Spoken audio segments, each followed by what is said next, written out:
Bonjour et bienvenue dans une nouvelle vidéo tag. Dans cette vidéo-ci, je vais faire le dernier tag Pocket Jeunesse qui est sorti, donc celui du bilan des 6 mois. En ce moment, je filme mes vidéos en avance, mais celle-ci, je voulais vraiment la faire, donc elle va s'intercaler entre des vidéos que j'ai déjà faites, et du coup, je vais vous parler peut-être de livres que j'ai pas encore chroniqués, mais qui vont être faits. Il y a 14 questions, et je les mettrai en barre d'infos. La première question, il s'agit de « Est-ce que tu as déjà eu un coup de cœur cette année ?» En l'occurrence, moi j'en ai eu plusieurs, mais pas trop quand même. Et le dernier en date, que je chéris particulièrement parce que c'est un coup de cœur surprise, il s'agit du livre Daphné le Duc, donc le premier tome de la chronique des Bridgerton, dont j'ai déjà parlé dans un de mes book hauls et dans un de mes updates lecture. Dans cette histoire-ci, on retrouve Simon, du coup qui revient d'Angleterre après la mort de son père, le duc de Hastings.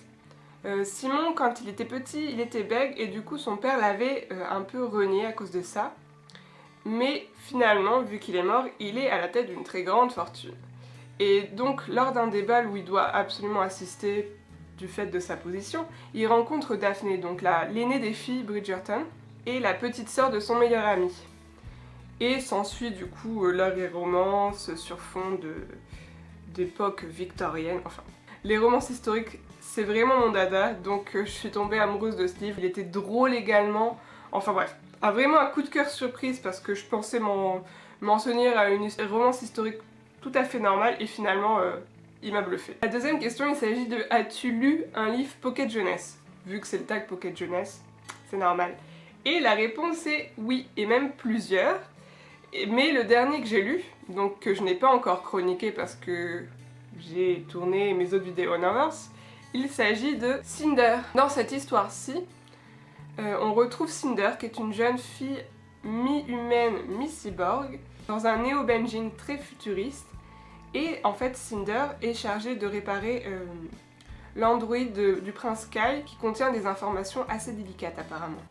Et du coup, après, on a l'histoire. Donc c'est une redite du conte de Cendrillon que j'avais envie de découvrir parce qu'il est à la sauce science-fiction et tout ça. Et j'ai beaucoup aimé ce tome, même si j'ai eu des petits points qui m'ont un peu hérissé les poils. C'est-à-dire que je trouvais les ficelles un peu trop grosses.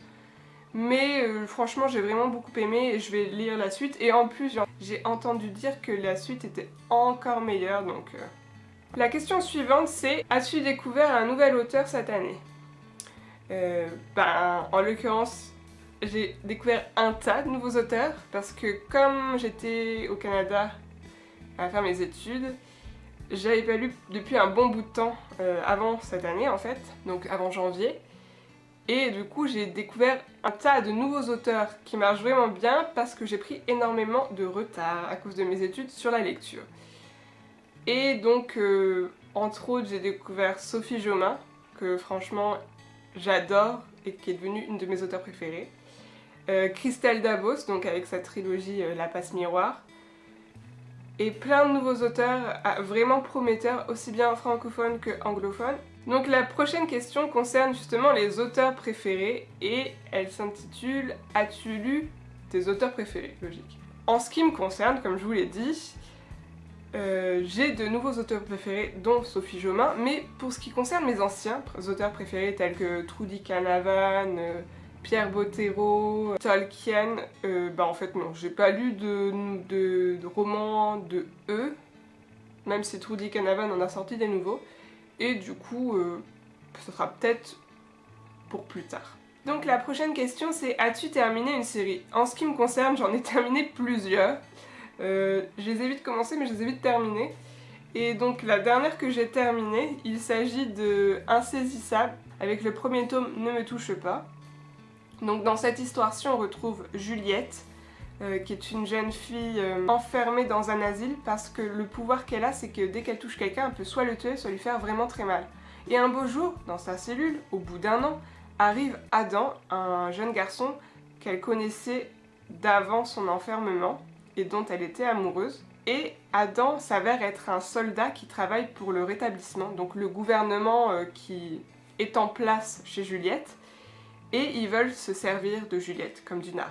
Donc ce roman-ci est écrit par Tahiré Mafi et je l'ai aux éditions Michel Lafonpoche. Et je l'ai terminé parce que c'est une série qui ne me tenait pas en haleine autant que ça. Donc je l'ai fait assez vite. J'ai lu le dernier roman il n'y a pas tant que ça. Et donc voilà, ça se lit, mais c'est pas le chef-d'œuvre du siècle, quoi. La prochaine question c'est: as-tu lu un livre sorti cette année, donc en 2016, dans les 6 derniers mois qui sont passés là? Et en ce qui me concerne, comme je viens de le dire, vu que j'ai énormément de retard sur les parutions, la plupart des livres sont sortis soit il y a 3 ans ou 2 ans, ceux que je lis, donc j'ai encore un petit peu de marge avant d'arriver à ceux qui sont sortis en 2016. Mais en l'occurrence, j'en ai lu un qui est sorti en 2016. Il s'agit de Il était une fois un duc de Tessa Adair, que j'ai aux éditions J'ai lu la collection Aventure et Passion.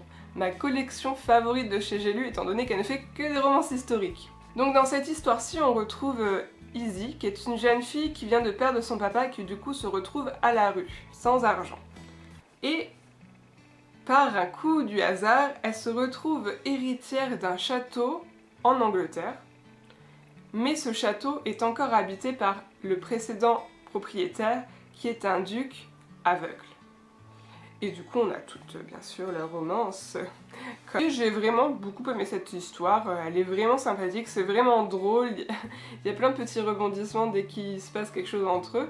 Donc c'est vraiment une bonne romance historique pour moi, parce qu'il y a de l'humour et il n'y a pas que des scènes un peu olé olé ou trop de sentiments dégoulinants de partout. Donc j'aime beaucoup quand c'est assez humoristique. Donc voilà. La prochaine question, il s'agit de: as-tu rencontré un auteur cette année? En ce qui me concerne, j'en ai rencontré plusieurs parce que je suis allée au salon du livre de Vannes. Se tenait du 10 au 12 juin, je crois, environ vers là, à mi-juin.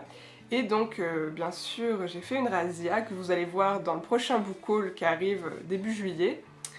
Et donc, ça m'a permis de rencontrer différents auteurs, et notamment des auteurs francophones, parce qu'à Vannes, il ne va pas y avoir trop d'auteurs anglophones.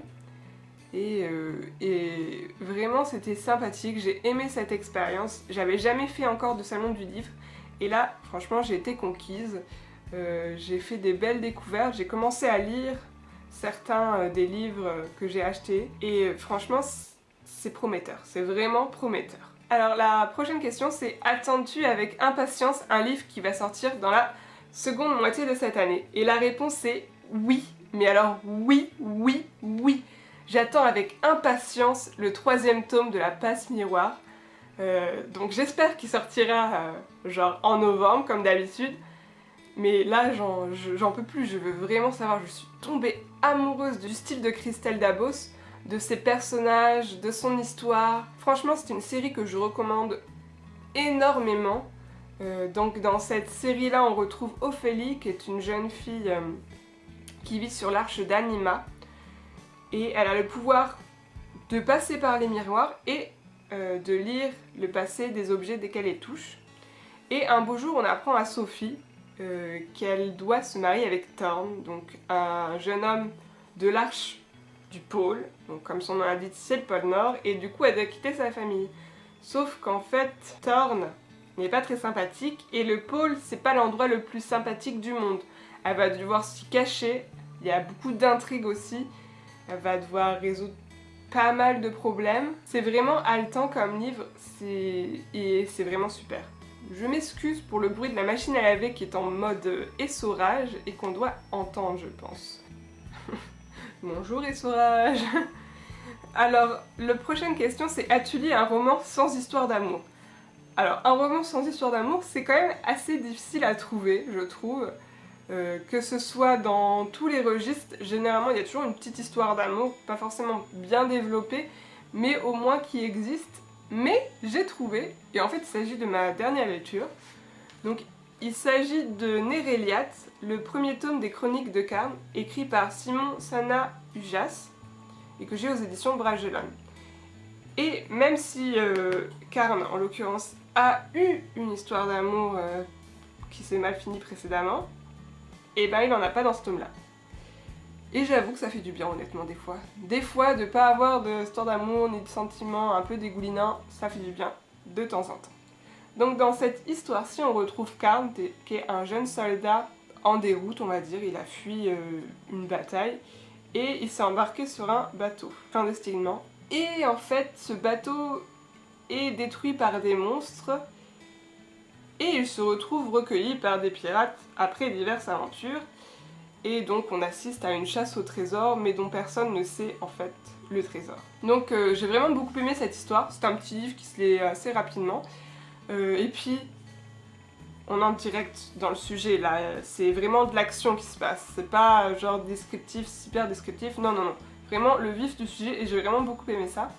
Mais j'en parlerai plus dans un prochain update lecture qui arrivera peut-être dans longtemps, puisque comme j'ai dit, j'ai pris de l'avance. La prochaine question c'est: as-tu lu un roman français? Et bon, comme vous avez pu le voir, comme j'ai pu le dire, j'ai lu beaucoup de romans français, parce que j'ai découvert beaucoup de auteurs français. Donc le dernier que je vous ai présenté, là, Néréliade, c'est un auteur français, donc un roman français. La prochaine question c'est: as-tu lu un livre adapté au cinéma? Ou en série télé Donc oui, j'ai lu même plusieurs romans qui ont été adaptés au cinéma et en série télé. Donc là, je vous présente Si je reste de Gaël Forman que j'ai aux éditions Pocket Jeunesse justement. Dans cette histoire-ci, on retrouve Mia, une jeune fille, qui a un accident de voiture avec sa famille et qui se retrouve du coup à expérimenter comme une sortie de son propre corps. C'est-à-dire qu'elle observe tout ce qui se passe autour d'elle en dehors de son propre corps. Et du coup, elle doit être confrontée au problème de si elle doit rester sur Terre ou si elle doit partir. Et du coup, ce roman a été adapté au cinéma. Donc là, on voit justement les acteurs, donc avec Chloé Grace Moretz qui va jouer Mia. J'ai pas encore vu le film, mais vu qu'il y a cette actrice dedans que j'aime beaucoup beaucoup, je pense que je vais le regarder un de ces jours. J'ai pas de projet spécial quant à la date, mais je pense que je vais bientôt le regarder, effectivement. Et c'est un bon roman qui se lit vite et qui apporte un thème un peu grave, je trouve, et j'avais envie de ça. La prochaine question c'est: as-tu lu un livre qui t'a fait pleurer? En l'occurrence, moi je pleure vraiment très très rarement, que ce soit devant un film, que ce soit devant un livre ou une série télé. J'avoue que je pleure pas. J'ai les larmes qui me montent, ça m'émeut, mais je ne pleure pas. Et le dernier qui m'a fait monter les larmes aux yeux, il s'agit de Avant toi, donc, qui est écrit par Jojo Moyes et que j'ai aux éditions Milady. Donc je l'ai pas là, mais c'est ma petite sœur qui est en train de le lire actuellement et je pense qu'elle va aimer autant que moi. En tout cas, le début lui plaît bien. Et ce livre-là m'a fait passer par toute une palette d'émotions et alors la fin m'a fait pleurer, enfin, du moins m'a fait monter les larmes aux yeux. Tellement c'est émouvant en fait. Donc j'ai vraiment beaucoup aimé ce livre.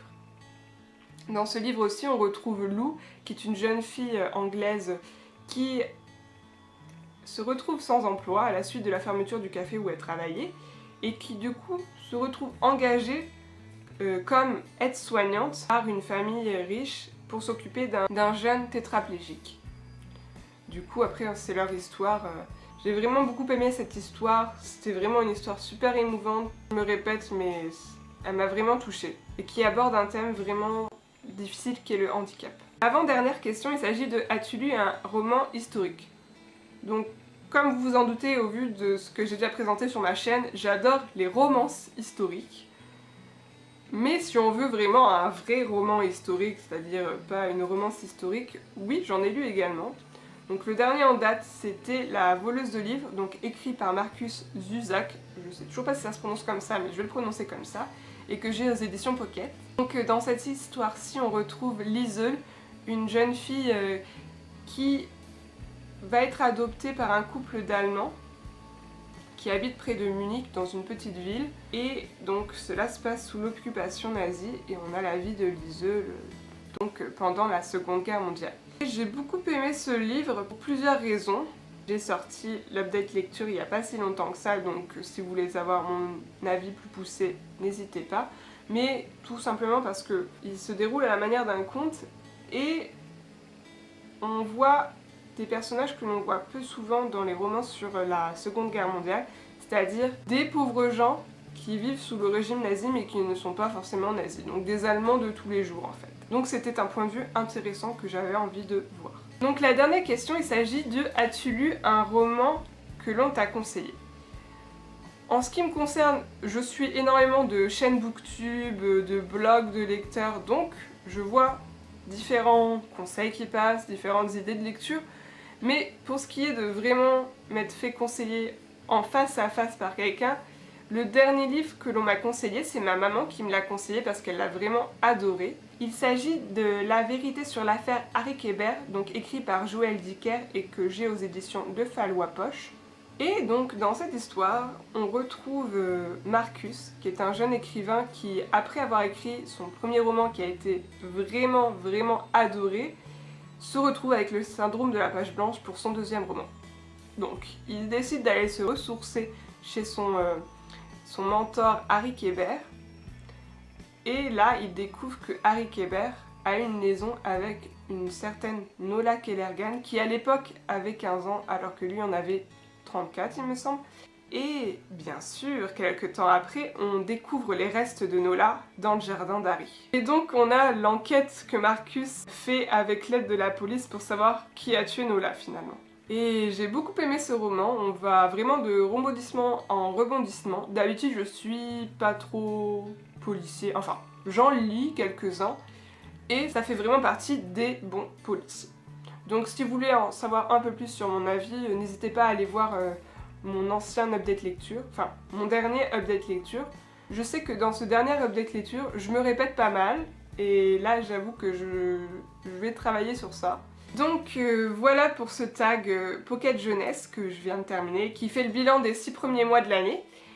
Et donc n'hésitez pas à le reprendre si vous voulez, commenter en disant ce que vous en avez pensé, vos propres réponses, en me disant ce que vous avez pensé des livres que j'ai présentés.